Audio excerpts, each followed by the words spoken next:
This is Bloomberg Law with June Grasso from Bloomberg Radio. Look, I screwed up. I was CEO. I had a responsibility here. I had a responsibility to be on top of what was going on the exchange. I wish I had done much better at that.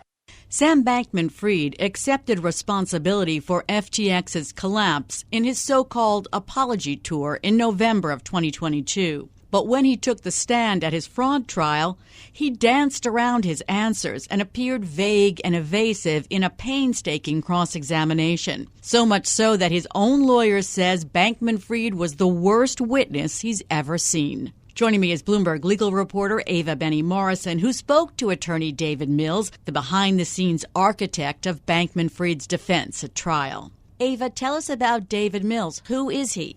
So David Mills is a Stanford law professor, a longtime white-collar lawyer who is also best friends with Sam Bankman-Fried's parents, Barbara and Joe.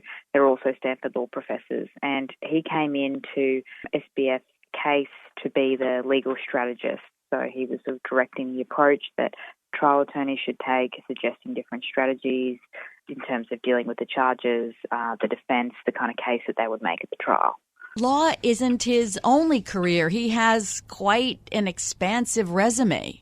That's right. He's a very interesting guy, and he has done a lot of different roles and cases throughout his career. On top of being an attorney, he's also a managing director at Fortress. He's also a general counsel at a quite reputable Silicon Valley design firm run by the very well-known former chief designer at Apple, Johnny Ive. He's also been an advisor to the VC firm Benchmark when it was trying to out the Uber CEO, Travis Kalanick, a few years ago. So he has his fingers in a lot of different pies, but he is relatively unknown. Most people outside of the industry don't really know who he is. People that I spoke to for this story said he's very humble. He likes to keep his head down and just do the work. He doesn't really seek the limelight at all. He's also been involved in a lot of pro bono efforts for criminal defendants. And when you interviewed him, he had a cap on with the number 3419, representing the number of people he's helped to get out of prison. Exactly. This is something he's probably most proud of. He was a major financial backer and driver of the effort to overturn California's three-strikes law. That was a law that put people in prison for life on their third conviction, no matter how big or small that third conviction was. So he worked with students at Stanford Law in 2012 to change that law, which ended up getting thousands of people released from prison. He told you that he realized right away that it would be an uphill battle defending Bankman-Fried because lawyers turned him down. Exactly. He'd had a bit of an idea about FTX from Joe, Sam Bankman-Fried's father. They had some informal conversations about how the crypto exchange was going, Joe thinking about going over and working for FTX full time. But when there was a run on the bank at FTX in November 2022, Joe called David essentially for advice, and David's response was, Sam needs a lawyer right away. So David started calling around different firms, looking for someone to try and represent Sam Bankman-Fried. But he said a lot of people didn't want to touch the case. He described Sam as the most hated person in America behind Donald Trump. He finally settled on two trial attorneys in New York, Mark Cohen and Christian Everdell, who ended up taking the case right through trial. And what was his role in the trial? Because he didn't appear before the judge. That's right. He was there for most of the trial, but he took a bit of a behind-the-scenes role. He described himself as the legal strategist, so he was doing a lot of the strategizing with the trial attorneys about Sam Bankman-Fried's defense, what arguments they should make, how they should deal with some of the charges that were filed against Sam Bankman-Fried after he was extradited back from the Bahamas late last year. Some of those charges ended up actually being severed and kicked down the road for a potentially second trial next year. So he was sort of the key architect behind that strategy. He told you that he doesn't believe the trial was fair. That's right. He said he believes that Sam is innocent because he didn't form the intent to do anything wrong, which is obviously a key element of proving fraud. He said that the pre-trial motions, so the orders that the judge handed down before the trial even got started, really put the defence at a disadvantage. They weren't allowed to call a number of expert witnesses. They couldn't really rely on the defence that Sam was acting on the advice of lawyers and doing a lot of the things that the prosecution said was wrong. He said from that point on, he realised the case was essentially unwinnable.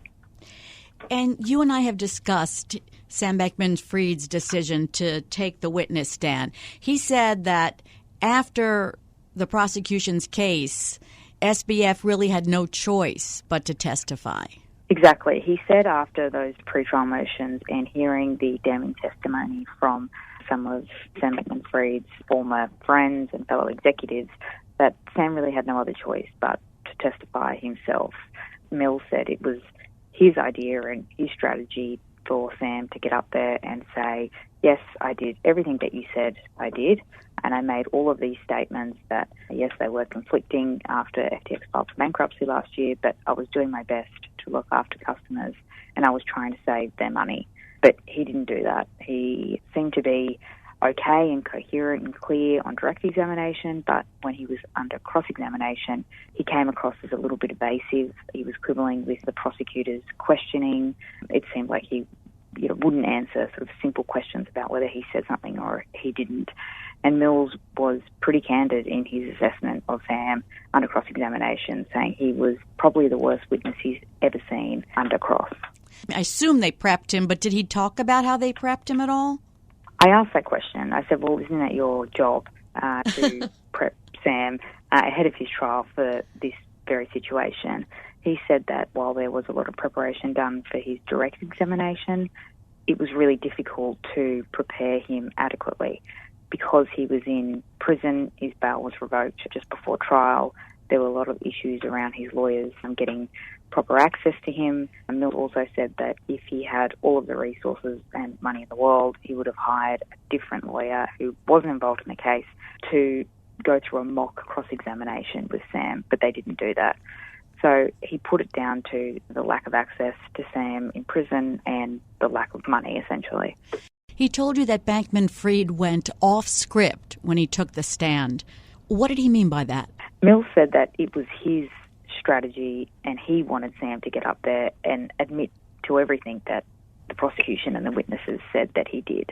They wanted him to just admit to all of the public statements, the tweets and the media interviews and all of those different things that were on the public record in the context of, yes, I said these things, but I was trying my best in really difficult circumstances to do the best for customers. But he didn't do that.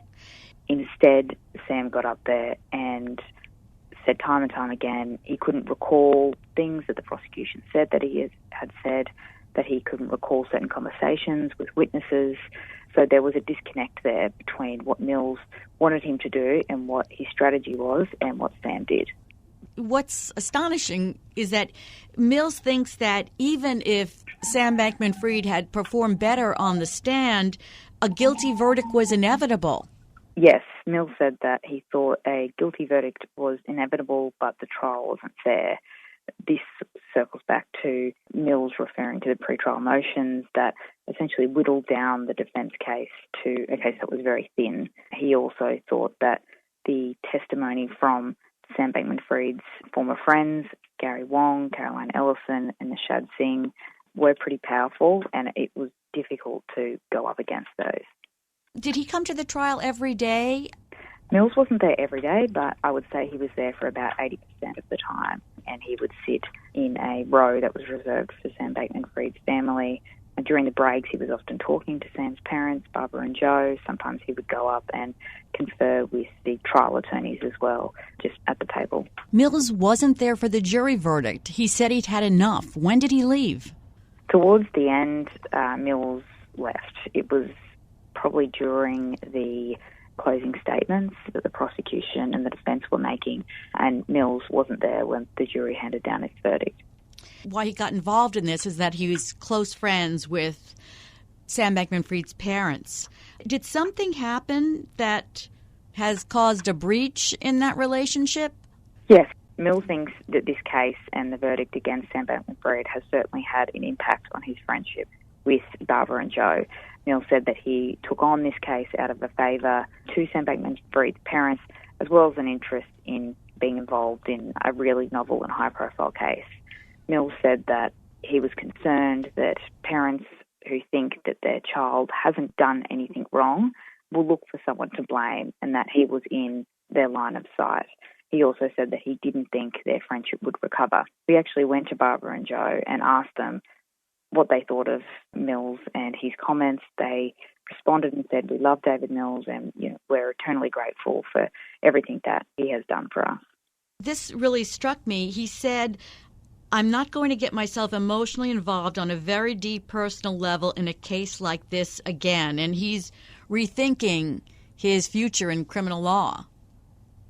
Exactly. He seems like someone who just throws absolutely everything into a case once he signs onto it. He told us he often talks to his wife to almost get her permission and her support to take on a client, because he just gives his entire life to it. So that's what he did in this case, and I think it had the added complexity of a friendship there, and he found the whole experience very demanding, very exhausting, and he just doesn't want to do another criminal law case like it again. So he's not going to be involved in the appeal then? That's what he said. He doesn't want to be involved in the appeal. He feels like he's done his bit, and he's ready to just take it down a few notches and spend a bit more time with his family. Do we know about Sam Bankman-Fried's appeal, when it will be filed? We don't. We don't even know if they are definitely going to appeal. They haven't filed a notice to appeal. We understand that they've been seeking advice from different appellate lawyers, but it's not clear yet whether they'll definitely go ahead with it. If they do, it would likely be after sentencing. I can't imagine that they wouldn't appeal this. They certainly have enough issues. And when is Bankman-Fried going to be sentenced? Sam Bankman-Fried is scheduled to be sentenced in late March. He's facing decades in prison. I don't want to say 110 years, that's collectively, but he's never going to face that. Such an interesting interview, Ava. Thanks so much. That's Bloomberg legal reporter Ava Benny-Morrison. Epic Games, the maker of Fortnite, won an epic court battle against Google on Monday when a jury decided that the search engine giant wields illegal monopoly power through its Android app store. Epic sued Google and Apple in 2020, accusing the tech titans of abusing control of their respective shops selling apps and other digital content on mobile devices. Google and Apple take percentages of all financial transactions at their app stores, leading to complaints by developers about an unfair tax imposed by the companies. Joining me is antitrust expert Harry First, a professor at NYU Law School. What did the jury decide exactly here? So the jury decided basically that in a number of different ways, Google abused its power to keep its monopoly in the Google app stores or the distribution of Google apps. And that they did it in a number of different ways, agreements with the handset makers, agreements with developers, making sure that Google Play appears on every Android phone, keeping developers from going off and developing their own app stores, and basically requiring everyone to sort of go through this funnel. It's sort of like the old hourglasses. It goes down into the middle, and everything goes through Google Play if you want to reach someone with an Android phone in their hand. So those little grains of sand, 30% of them go into Google's pocket. The jury deliberated for a little over 3 hours after a month-long trial and came back with a unanimous verdict. Was the evidence against Google that strong? Well, I wasn't there, and I sort of said that as a joke, but actually outside observers, unless they sit there through the whole trial, don't really get the same sense of the case that the jurors do. And jurors take these cases very seriously. And sometimes it's maybe surprising to people, get a little cynical about things, but particularly in federal courts, at least what I've observed and what others have said, jurors pay attention, they sit there, and they listen hard. This is new to them in a sense. Maybe some of them have played video games on their phones, and certainly all of them have phones, but they listen hard. And I took a look at the sheet with their findings. And the jury foreman, I assume it was, wrote in, it said you're supposed to define what the market is. And instead of the sheet having a list of things with a checkbox, what it might be, it just had a box, and you had to write it in. So they wrote in the exact right product market definition that the plaintiffs wanted. And it's sort of, to me, now maybe I'm exaggerating, sort of a little tell that they're paying attention. This is a little bit technical language, and they were paying attention to what was going on. There were atmospherics in the case, of course. There always are, testimony of how apparently Google made an offer to Epic to come back on board. We'll give you a lot of money. There, was some question about how Google was dealing with its internal chats and, whether they were trying to, erase the evidence as they were making it. So those may have played a role, but I think that's a real indication of non-technical experts saying, okay, we understand what power is, what a monopoly is. We're not economists, but we can understand this evidence. And Google's it. What was Google's defense to all this? It's sort of a lot of defenses. The basic defense is, we give you a great product. The whole Android ecosystem that we've constructed, and Google Play is only part of it. This is all designed to enable handset makers to offer you alternatives to Apple. So Android phones are the competitor to Apple, and we compete. And Google Play is part of that competition. And, we compete against Apple and Apple's App Store. So if our consumers aren't having good experiences, they feel, the apps aren't good or whatever it is, they may decide the next time they change their phones, it's going to be an Apple, an iPhone. So we're under competition. We ain't no monopolists. Epic, which brought this case, it seems to be on a mission, lost a similar challenge to Apple's App Store 2 years ago, and both companies have asked the Supreme Court to review that. Right. Does the judge's verdict there contradict the jury's verdict here, or are the cases and the facts different? Yes, maybe, or maybe yes. Depends. So you're doing it again, Harry. You got me in one of those. This actually certainly is going to be one of Google's arguments when Google appeals this case to the Court of Appeals in the Ninth Circuit, saying, you just affirmed this decision, finding a very different statement of what the product market is, finding that Apple and Google compete in the distribution of gaming apps, and you were right in the Apple case, and this case can't stand. The jury made an error of law, reflected no doubt in the instructions that it was given, and the verdict can't stand. So I think that's going to be a key part. Now, what did I say? Maybe yes, maybe. I forget. Google is going right. Epic is still arguing, of course, that the judge was wrong in the Apple case. But putting that to the side, we'll argue there's differences between what Google's doing and what Apple's doing. And the product market definition is different because other companies actually do distribute Android-compatible applications. So the product market is not Google applications.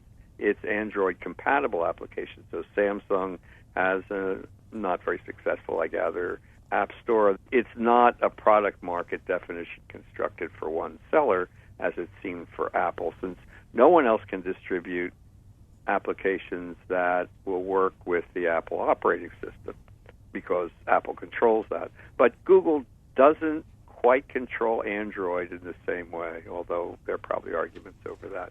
So they'll try to distinguish the facts of the case a little bit, but at heart, it seems like a problem.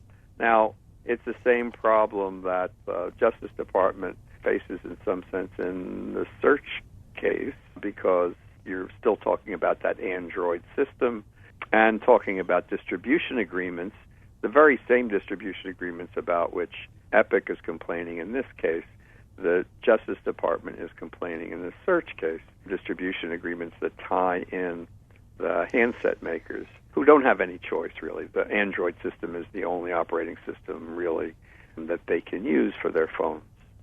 The case isn't over because the judge has to decide what the remedy will be yet. Epic didn't seek monetary damages from Google, only a change in App Store policies. I mean, what's the range that the judge can order here? Well, you're being more specific about what Epic's seeking than Epic was in its complaint. The remedy was stated very generally about injunctive relief. So it's not 100% clear what Epic wants, except to say that apparently whatever Match was offered, Match.com was offered and agreed to in its settlement, presumably Google would have been glad for Epic to take the same settlement. It didn't. So presumably it wants more than just that.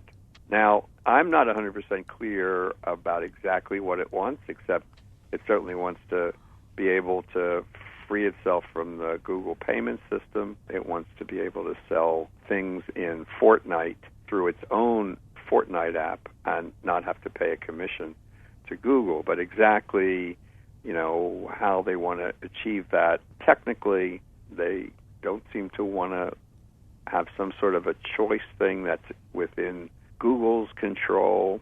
So it's not 100% clear. But I would say this, Epic did not invest so much money in this litigation without thinking that it could get something worth more. So whatever it wants, they must think it will be worth a lot of money to them, going forward, because Fortnite's a big business. Coming up, is the $300 billion App Store industry really in danger? I'm June Grasso, and you're listening to Bloomberg. Epic Games won a major court battle against Google when a jury decided that the search engine giant wields illegal monopoly power through its Android App Store. I've been talking to Professor Harry First of NYU Law School. Some analysts have been saying that the business model in apps that generates for Google and Apple close to $200 billion a year is in jeopardy. Tim Sweeney, the chief executive officer of Epic, said, "The dominoes are going to start falling here. The end of 30% is in sight, 30% being they charge commissions of as much as 30% to software developers." Do you think it's as big as all that? Well, maybe. I mean, it's certainly Epic wants to argue that your business is about to end. This may just be a dance towards a settlement. Hard to say. But, whatever it is, at least for the big players, I mean, Apple and Google have already moderated some of their pricing for smaller developers. But the big money appears to be, particularly with the games, which offer things, subscriptions and things that can be bought within the app itself, and there's a lot of money in that. So no doubt that 30% isn't going to stick. But what it's going to be and who's going to control the payments, I don't know. Apparently the judge thought that he could push the parties to a settlement to come up with some number, and part of the question is this a settlement that's only sort of a one-off for them, or, is it going to help other developers? And I guess that's yet to be seen. So you refer to this, but does the verdict here sort of underscore a sentiment among consumers that major tech companies have gained too much power? Well, in a way, yes, I think so. But I would put it this way. I think that consumers seeing what they do and, the steps they take to fend off competition and fend off the ability of other firms to offer consumers different products, and then the prices they charge. I think it's not just consumers saying, oh, my God, these are really big companies, by darn.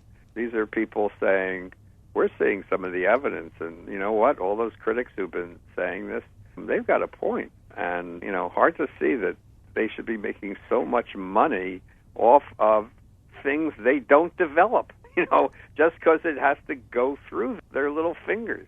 So I think consumers are seeing the facts. Google is going to appeal. Do you think that it will be a difficult appeal because of the sweeping verdict? Well, it's a different kind of appeal because they don't have an opinion from the judge to sort of balance off of and to focus on. And, once a jury finds something as a fact, it's hard to go around that. On the other hand, what they're going to argue are straight issues of law. And, they have jury instructions that the judge submitted, so they have something written they can say, look, this was wrong. The jury may have found that under what they were told to look for, that's a market, and Google is a monopolist, but that was the wrong definition of market. It almost seems like an antitrust revolution for Google. I mean, they have this case. They have the landmark antitrust case you mentioned in D.C. The Justice Department has been investigating Apple's App Store practices since 2019. Is it an antitrust revolution, looking at it from the viewpoint of a professor of antitrust? Well, from professor of antitrust, I think, gee, what took everyone so long to catch up to this? If you think about using antitrust against major economic powerhouses, and particularly in the tech space, it took 2 decades between Microsoft and filing cases against the major tech platforms. So in that sense, it is a revolution not taking place in the streets. It's taking place in courtrooms. So it's pretty amazing in that sense. And I would add in one other case to this, which is the ad tech case against Google. Oh, right. That the Justice Department has filed.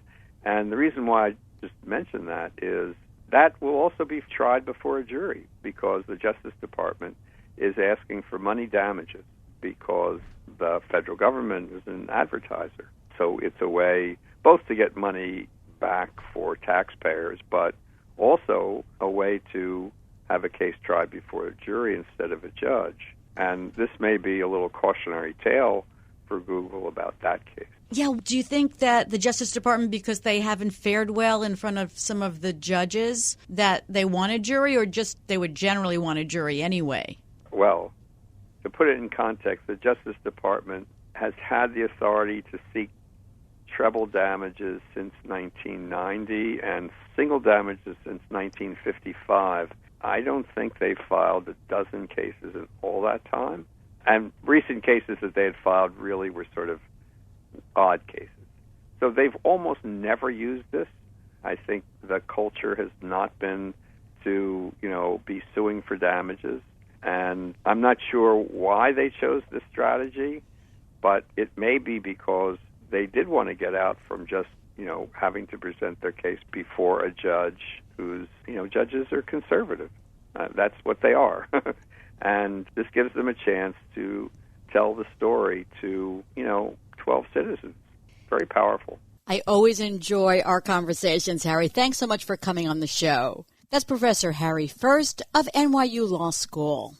And that's it for this edition of the Bloomberg Law Show. Remember, you can always get the latest legal news on our Bloomberg Law podcast. You can find them on Apple Podcasts, Spotify, and at www.bloomberg.com/podcast/law. And remember to tune into the Bloomberg Law Show every weeknight at 10 p.m. Wall Street time. I'm June Grasso, and you're listening to Bloomberg.